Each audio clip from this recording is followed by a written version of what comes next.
Hey everyone, welcome to Calorie Deficits Part 2.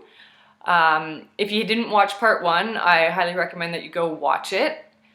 What I would also like to say before I get into the guts of this video is that on this journey, your health is the most important thing. It is going to be a marker, like how you feel, how you perform. These things are all going to play into how you adjust your diet. Maybe you're training too hard. Maybe you're cutting your calories too low. We're going to talk about that. But I just don't want to go any further without anyone understanding that you should be able to diet and lose fat and actually improve your health. Okay, so at some point during this journey, your health is deteriorating, that is a major red flag. We're going to talk about how to avoid certain situations and what you can do if you find yourself in certain situations, but at no point do I want anyone to think that my guiding you through these videos that we're sacrificing health for the way we look. Like that's not an option, okay? So let's get into the guts of this video, because the first thing I want to talk about really ties into health, and that is go have a physical done. So before you start dieting, before you start making any major changes, so maybe you're taking my advice from a few videos back about your maintenance calories and you're just adopting new habits. Maybe you start walking, maybe you start going to the gym. Maybe you're training too much and you've actually toned it down a little bit.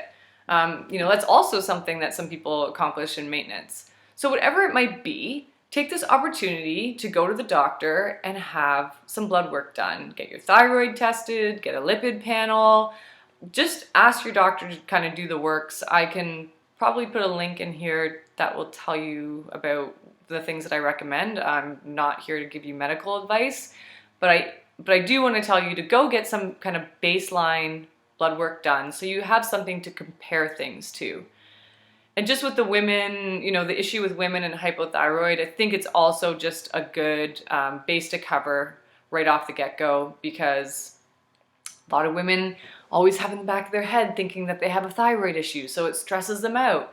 Or maybe they have no clue and they do have one and they don't think they do. So in either situation, knowing and treating that, that outcome appropriately. So if you find out you are hypothyroid, then might be a really good idea to seek treatment. Especially if you're in maintenance calories. If you've been eating in maintenance calories for a while and you're showing signs of hypothyroidism, then it's a pretty good indicator that it isn't kind of self-inflicted and just a normal metabolic, we'll call it, repercussion of undereating, severely undereating for too long. So go get that as a baseline. Treat something if you find something that's an underlying issue. And people are stressed out when they find something wrong. And it's like, well, the reality of the situation is not knowing something and leaving it untreated is way worse than actually knowing and taking the right path to resolve that issue. So go get your blood work done. I think I've rambled about that enough. Second thing I want you to do is I would like you to try to read the 3-part article series that I wrote on Body.io about tracking body composition changes. I have met way too many people that have put way too much time and energy into dieting, but they have no idea if they're actually making progress because they're not tracking things. There's a lot of different options to track body composition, everything from stuff that doesn't cost any money. You can do it in your own home. And then there's things like bod pods that you can go have done.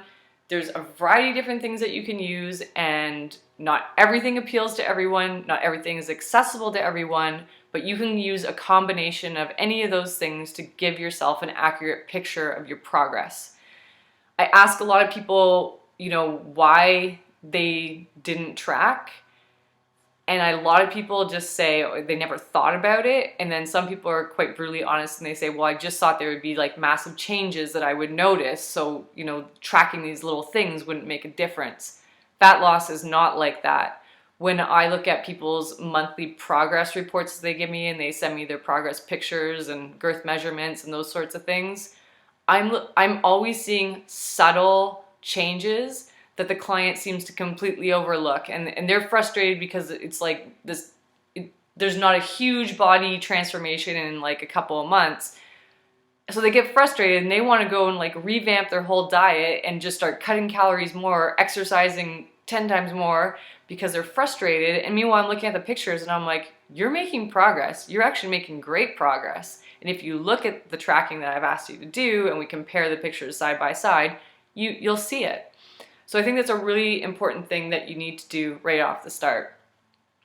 The other thing I want to talk about, and this is where I hope that you've taken my advice and you're going to just like find that maintenance calorie, that kind of like comfort zone where you're getting into your habits. Maybe you're packing your lunches, maybe you started walking, maybe you started resistance training, you're trying to find what's a realistic schedule there.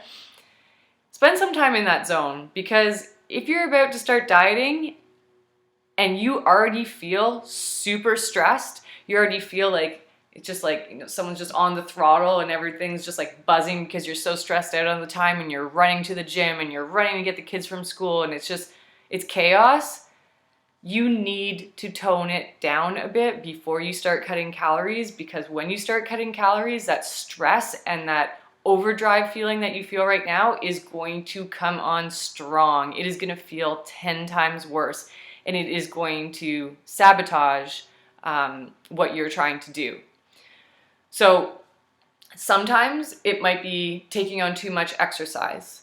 Sometimes it's crappy sleeping habits. Some people will, just basically, they could be going to bed at 9 o'clock at night, but they're staying up till 11 o'clock. They're on Instagram, they're on their computer, they're on social media, whatever it may be. I'm just throwing out some things here that are just common things, but stuff that you should look for. A lot of things that I also see people do is, they get into the mindset that, oh, if you do cardio, you should do it fasted in the morning. So I'll talk to a woman where I'm like, why are you doing fasted cardio in the morning? Like, why? And their belief is that that's like the ticket to fat loss for whatever reason. They read something or whatever. And I'm not saying that fasted cardio in the morning doesn't have a place, but if someone if you're doing that and it's throwing your whole day into a whirlwind because it just doesn't work with your schedule and it's stressing you out, then it's not worth it. The slight benefit that it might have in certain situations is probably being counteracted by the amount of stress that it's causing you. So look at little logistical things like that too that you might be doing that maybe you just need to let go and take some pressure off yourself and some strain off your schedule. Those are the 3 things I want to talk about in this video. You need to have a baseline, you need to have your labs done. I just think that it's overlooked a lot of the time, and then you see a lot of reactionary things down the road. So I like to have that baseline. I also like to make sure that someone has a tracking method that they can do every single month, that it's not going to make them broke. So if you can't afford to have bod pods done and all that stuff, then that's totally fine. You'll read in the articles, there's tons of different options. And none of them have to make you feel uncomfortable either. You can find something that works for you. And then the last thing is, if you are about to diet and you already feel like you're in turbo stress mode, you need to address that before you start cutting calories, because that is going to just feel 10 times heightened when you start depriving yourself of food. Not in an irresponsible way, but just in enough way to start tapping into body fat stores. So I think that's all I want to talk about in this video. Part 3 will be coming up soon, and I want to thank you guys for tuning in. See you later.